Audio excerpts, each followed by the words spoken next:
Unfortunately, this is not going to be a 100% positive video. This tank has some real drawbacks and some long-term concerns that I want to talk about as we go along. Hey, it's Brock here with Uncommon Aquatics, and I think that this is the perfect aquarium. And in this video, I want to show you all the fish that are in there and why I think this aquarium is so perfect. And we're going to feed them, and it should be a lot of fun. But I also just want to say that you probably also have the perfect aquarium, because that one would be perfect for you. Because we all have different things we love about the hobby and different reasons that we keep fish. This is not a planted tank, and I love planted tanks. So it all varies. I have a couple of plants in here, but I wouldn't call that a planted tank. So maybe we all have our own definitions, and that's okay. But let me show you why I love this tank so much. So I'm going to start off by just dropping some food in here, and we'll watch them eat while I talk. So the way my mind works is every time I set up an aquarium, I'm trying to make it cooler than my last one. What would be the coolest thing I could do here? And always trying to beat that last one, and I'll probably always have a favorite, but it changes over time. Now that's a heavy feeding, probably a little more than I intended, but I didn't feed them for a couple days while I was out of town, and then fed them last night, so I'd say they've got pretty good appetites, and there are a lot of fish in there. So in my mind, what makes an awesome aquarium? I would say the answer to that is something that captures my imagination when I watch it. And whenever I sit and watch the fish in this aquarium, my imagination goes crazy. I just love the underwater world. And I remember as a kid thinking how cool it would be to be a scuba diver and swim with the fish. And just watching them is like the mystery that we've never got to see when we went fishing. You know, I used to go fishing with my grandpa and just try to imagine what the fish are doing in that murky water that we can't see through. And this allows me to see how those animals behave. I like aquariums with a lot of activity, but I also like planted tanks, and I also like large fish. And this has all of those aspects, even though as a planted tank it's kind of failing. I will say that if you guys saw my recent video on propagating the Amazon sword plants, we have another runner right here that already has 1, 2, 3, 4, 5 plants on it, and I just took 20 plants off of it. Once you have a really strong root system, this will just continue to produce plants. I'd like to invite you guys to go in the comments section and tell me what you love about the aquarium hobby. What is your idea of a perfect aquarium? Alright, so let's just go through and inventory all of the species that are in this tank. So before we get into all of the cichlids, I want to talk about the other species that are in here. And I'm going to talk about it as if you guys don't know anything, because some of you may be experts on fish species and some of you may not know much at all. So first we have these long green fish here. Look a little bit like a snake. Those are called rope fish. They come from the Polypterus family. They're an ancient fish that can still breathe atmospheric air. And there are several species of that fish in this aquarium. The two long skinny ones are called rope fish. The others are called bichers. Right in front of us we have a Senegalus bicher and an Ansorgi bicher. We also have an Inlasheri bicher. Somewhere there's a albino short body back there, and then the Inlasheri is right here behind the Oscar. Those guys get big. They're one of my favorites. They're almost blind, and they hunt completely by smell, and watching them search for food and then gulp down something that they can barely fit in their mouths is incredibly fun for me. I just love it. Here we have an African clawed frog. You see him kind of messing around back there. I think he's a good tank mate for bichers. He'll eat any fish he can get in his mouth. So you can lose your favorite fish to one of these frogs. And for the most part, they probably shouldn't be kept with fish. But if you have a mid-sized frog and the right mix of fish, I've found I can make it work. Now, if I added any really small fish in here today, I might lose them. And potentially, if this guy was full grown, he might eat the frog. Even same thing with the Oscar. So you've got to match sizes. So this is an arowana. It's a silver arowana. These are crazy monster fish that can get 4 foot long in the wild, 5 foot long. In an aquarium, they're likely to get at least 3 foot long. And he'll be the first fish to outgrow this tank. They're massive jumpers. You have to have a strong lid to house them because they will pop the lid off your aquarium and land on the floor. And it's an expensive, hard to find fish that you don't want to lose. So you want to take good care of them. So next we're going to get into cichlids. This is a chocolate cichlid. And I think he's kind of a crazy fish because it's an absolute chameleon. He changes colors like crazy. Right now, he's kind of tan with a little bit of a reddish pink fin, but sometimes he's dark brown, almost black. Sometimes he's green with yellow stripes. Sometimes he's white with pink fins. I've seen him be almost completely yellow and almost completely green. All right, so after the chocolate cichlid, I guess we'll hit the 2 Oscars. They're a very common and very popular aquarium fish, but a lot of people get Oscars that can't really keep them. You need a big tank for these. They are monsters. They have huge appetites, and they grow very fast. They're not a mean fish or an aggressive fish. That's the albino. That's the red tiger.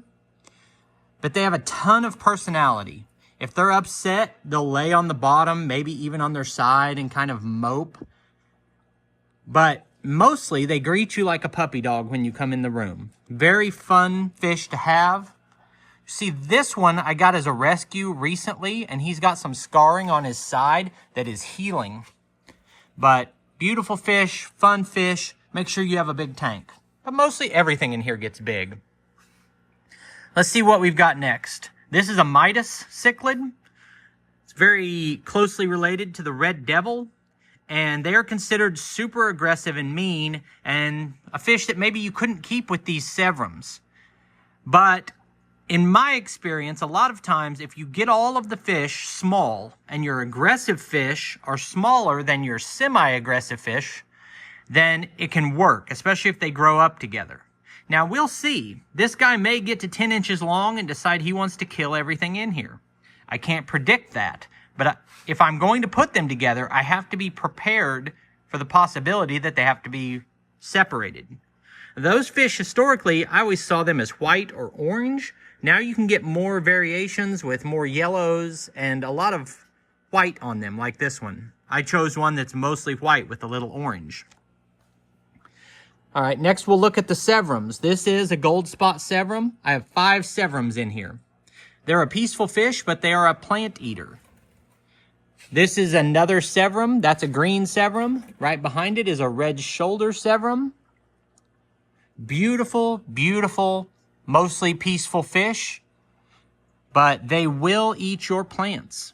I have 5 total sevrums in here. See if we can spot the others. I'm sure they'll come across at some point. There's another yellow, and there's the 3rd gold spot sevrum. Next to him is a jaguar cichlid.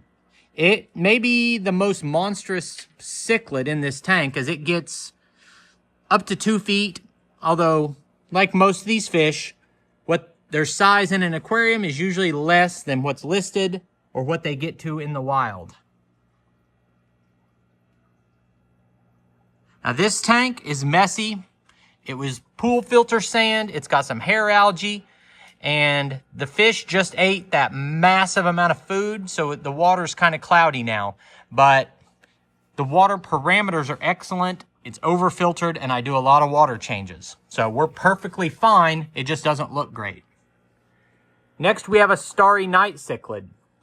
And the camera's not doing justice to the beauty of that fish. The fish is solid black, covered in white spots. It's like the night sky. Unfortunately, my lights are kind of behind the fish, so you're not seeing the pattern on a lot of these fish. But it's, forget the name, it's a Polinita tilapia or something like that. I'm bad with scientific names. There you can see the coloration a little bit better. But I rescued him as well. He's got some fin damage, some torn up spots. But that guy, like most of the fish in here, will get to around 10 inches. Almost everything in here gets at least 10 inches. Okay, next we have the Texas cichlid. This was sold to me as an electric blue Texas cichlid. And there are actually a couple different species that are called Texas cichlid.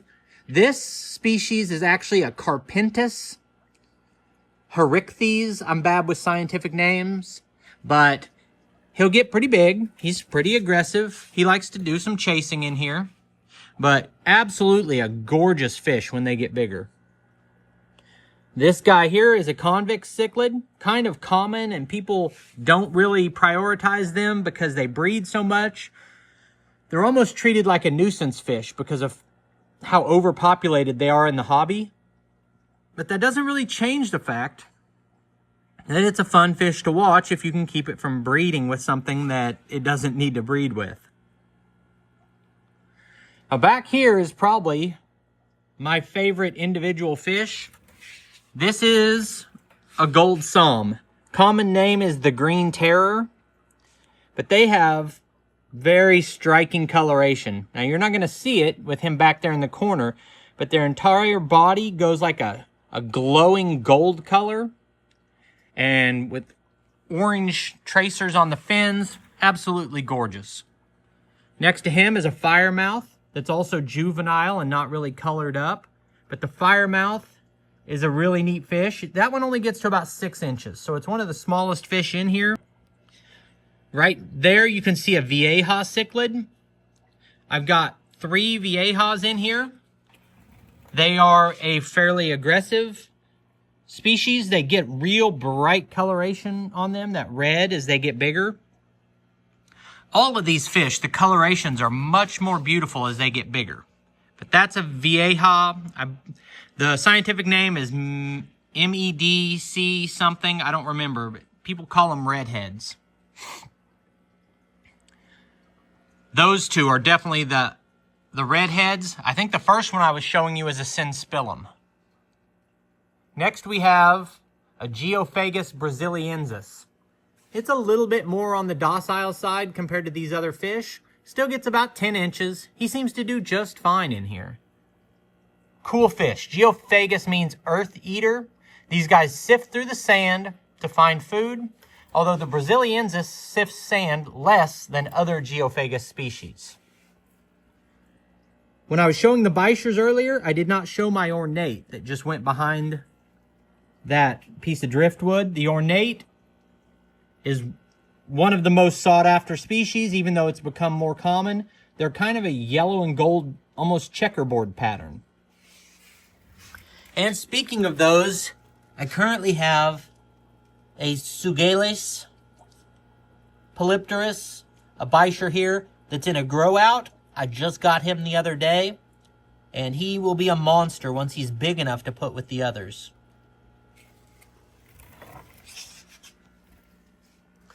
All right, let's see what else we have here.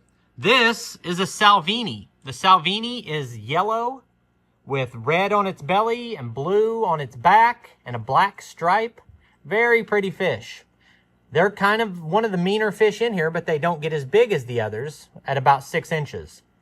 This one has an injury on its side, and I've been soaking their food in garlic and doing some different things. I've upped the salt on the aquarium just a little bit to try to heal him up without moving him to a quarantine tank. But we're just watching that injury on his side. This is sometimes referred to as a Geophagus heckelii, but it's actually not a Geophagus. Maybe at one time it was, but this is a threadfin acara. And a lot of times you see the albino versions, this one is not. Well, he's not very colored up right now, actually. Sometimes he has more glittery spots on the side. You see him there kind of glittering. Those get very bright. This is a Monte Cristo cichlid. He's very similar to the Vieja in species profile, other than he lacks that red. He's more of a black and gray. Can be aggressive. They can all be aggressive. Somewhere in here is a Jack Dempsey named Popeye. Jack Dempsey is named after the fighter. They have a reputation of a fighting fish, but they're no more aggressive than the others in here. And there is my Jack Dempsey. Really should have done my water change and then let it settle before recording this. But I like to feed, which mucks up the water. I like to feed right before recording because it gets them feisty. But that is my Jack Dempsey. Hopefully he'll come forward. But he has an injury to his face, and his mouth is deformed. It doesn't stop him from eating. He seems to be doing just fine. But because of that deformity, I've nicknamed him Popeye.